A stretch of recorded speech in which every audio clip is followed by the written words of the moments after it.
From geometry, we know that an angle is made up of two rays that share a common endpoint. So here's an angle. The thing is, we need some more precise language in order to be able to talk about what an angle is, where it is in space, how big it is, and things like that. So in this subsection, in this topic, we're going to be talking about some of those standards. Now, the topic is called Drawing Angles in Standard Position. So, of course, we will be talking about what standard position is, but we have a few other things to talk about before we get there. One is the parts of an angle. If this is where my angle begins, and this is where my angle ends, then I'm going to call this side the initial ray. Initial just means where it starts. And this side is going to be called the terminal ray or terminal side. Terminal just means where it ends. And so that implies that the angle starts here, goes in this direction, and ends here. This is an idea of a standard. We've agreed across the centuries, millennia perhaps even, that this is going to be called the initial ray because this is where the angle starts. And this other ray over here is the terminal ray. It helps us distinguish one ray from the other and gives us an idea of where the two rays sit in relation to each other and where they sit in space. From geometry, we know that oftentimes angles are labeled A, B, C, or K, or P, or Y, any capital Roman letter. This might be angle B, for example. And the implication here is that the angle is the smaller of the two possible angles, the other angle being this one out here. Unless we say otherwise, there will be times when we do, but unless we say otherwise, we're going to be talking about this internal angle, the smaller of the two options. Well, if in geometry we call angles A, B, C, and things like that, in trigonometry,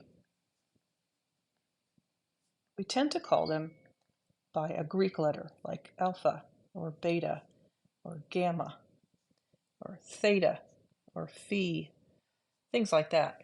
You'll find that theta and phi are very common labels for an angle in trigonometry. In general, we'll see most of our angles in trigonometry labeled using the Greek alphabet. Occasionally, you'll see them labeled using the Roman alphabet, which is what these letters are. But for the most part, you'll see them labeled with Greek letters. And that's another standard, right? We've just decided that for these purposes, for the things, the tasks that we want to complete in this particular branch of mathematics, we're going to use the Greek alphabet for our labels. When did this decision get made and by whom? I'm really not sure, but it's centuries old, if not millennia, and it's just been in place for so long that nobody really questions it anymore. So this is one of the standards that you'll see. Another is how to label or how to position an angle in space so that we all have an idea of what its size is and where it belongs in relation to other angles or angles of other sizes. And for this, we need to find out how to draw an angle so that it's in what we call standard position. Now, again, the standard was designed or decided by someone or some group a very, very long time ago. It's not really up for debate anymore because we've just been doing it this way for so long that we've all sort of fallen in line as mathematicians. We all agree that we might as well keep using the standard that's already in place because otherwise things would just get too confusing. So what does it mean for an angle to be in standard position? Simply putting the initial ray on the x-axis, the positive x-axis, and then the terminal ray somewhere counterclockwise of that.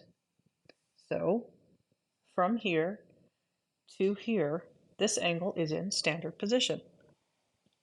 You'll notice that I said it had to rotate in a counterclockwise direction.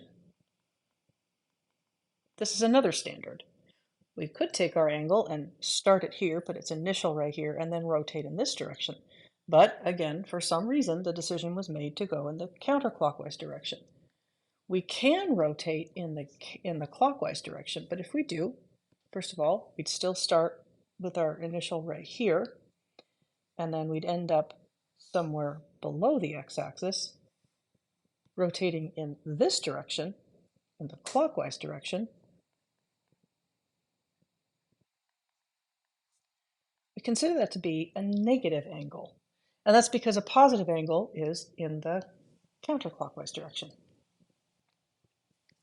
I'd like to draw another angle for you in standard position because I want you to start to get used to seeing at least some of the many options. I tend to label my axes this way with an arrow on this side and an arrow on that, but not these two. And it's just an old habit. Technically, you may remember from the introductory video that these are lines, and lines go on in the two opposing directions indefinitely, right? So I really should have an arrow down here and an arrow to the left. It's just an old habit that I developed not to put arrows here and here. But this is my x-axis, this is my y-axis. And here's another angle. In standard position, it means that I have to start with my initial ray on the x-axis, the positive x-axis to be specific, and then my terminal ray is somewhere north of that. We're going to start by going north. We're going to start by rotating counterclockwise from this position here, right? But I can end anywhere. I can end on this other axis, or I could end over here, or down in quadrant 3, or even in quadrant 4. Where should I end this one? Let's put it here. And my point with this is literally just to show you another angle in standard position. They don't all have to end really close to the x-axis the way this one did. Well, it's close to the x-axis, but in a different direction, right? In a different way. So this is another standard angle in standard position. All right, now let's take a look at 4 very important angles, actually 5, but I'll save the first one for last. So we have an angle here in standard position. There's my initial ray, and here's my terminal ray, and it's going to land on another axis. This is a 90-degree angle, and it's called a quadrantal angle because it sort of frames, if you will, quadrant 1, right? It tells us where quadrant 1 is. Another one starts on the positive x-axis, but ends all the way here on the negative x-axis. So my first angle was this 90-degree angle. This next one is 180 degrees. And together with the 90-degree angle, it helps us identify quadrant 2. Or perhaps it would be more accurate to say that quadrant 2 helps us identify this angle. I'll bet you can guess what the next one is. The next angle that lands on one of the axes is 270 degrees. And that comes from quadrant 3. And the second to the last one is this angle here. It ends up right where we started, and that's 360 degrees.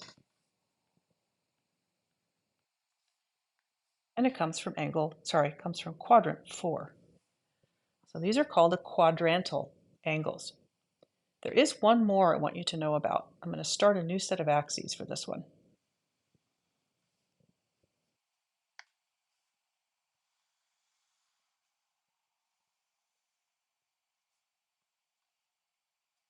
This angle starts, because I'm going to draw it in standard position, it starts on the positive x-axis, and it doesn't go anywhere. So it's 0 degrees. And this one isn't listed in your textbook, but it's one of those really important angles. It sort of helps us to identify where the quadrants are, and it gives us a starting place. It tells us how big the other angles are in relation to it. Okay, so let's make a quick list now of our quadrantal angles. We have 0 degrees, 90 degrees, 180 degrees, 270 degrees, and 360 degrees. One of the things to notice about 0 and 360 is that they're actually in the same position, right? The initial ray is the positive x-axis, and the terminal ray is also the positive x-axis.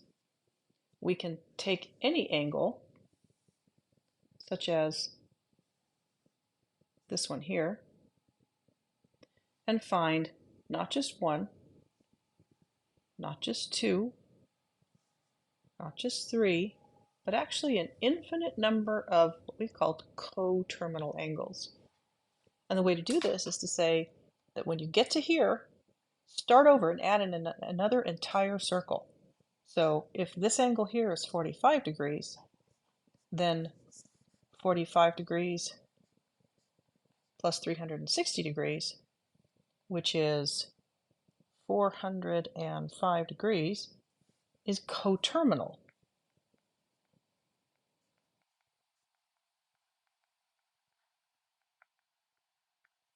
with 45 degrees. That's actually a lesson for another video, but for right now, we have one more thing to cover in this video, and that is, how do you sketch an angle? So the textbook gives you an example of sketching the angle of 30 degrees. Now, because that's in your textbook, I'm going to use a different angle and sketch that one for you. Let's see what happens if we're asked to sketch 45 degrees. Sketch the angle 45 degrees. Well, the whole circle would be 360 degrees. And what I want to do is I want to find out what proportion or what percentage or what fraction of 360 degrees is 45 degrees. Well, this is a fraction that I can reduce. 5 goes into 45 9 times, and 5 goes into 360. Well, let's see, 5 goes into 36 7 times with a remainder of 1, and then 5 goes into 10 twice. And 9 goes into 72, so I can reduce that fraction as well. So what I need to do in order to graph 45 degrees is to graph 1/8 of the entire circle. This is a whole circle. That would be 360 degrees. This is half of that, which is 180 degrees. This is half of that. And a half of a half is a quarter. That's 90 degrees. Half of 90 is 45. So halfway between here and here is 45 degrees. So my 45 degree angle looks like this.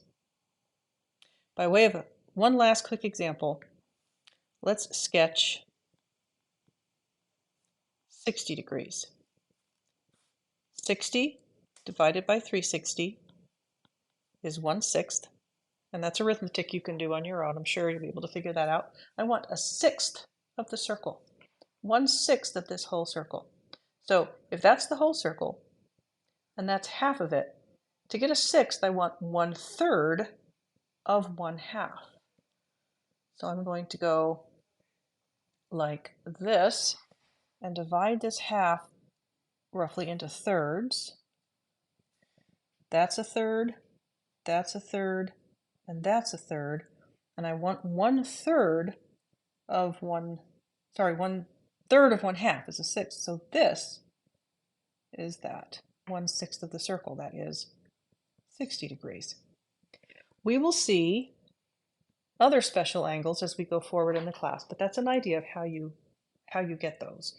Don't forget that you can also have negative. Let's do a negative 45 degrees. My initial angle is here, my initial ray is here, and my terminal ray would be here, because 1/8 of the circle is 45 degrees. But because of the direction I went in, this is negative 45 degrees. All right, this video is already longer than I wanted it to be, but let's stop there and we'll pick up with converting between degrees and radians in the next video.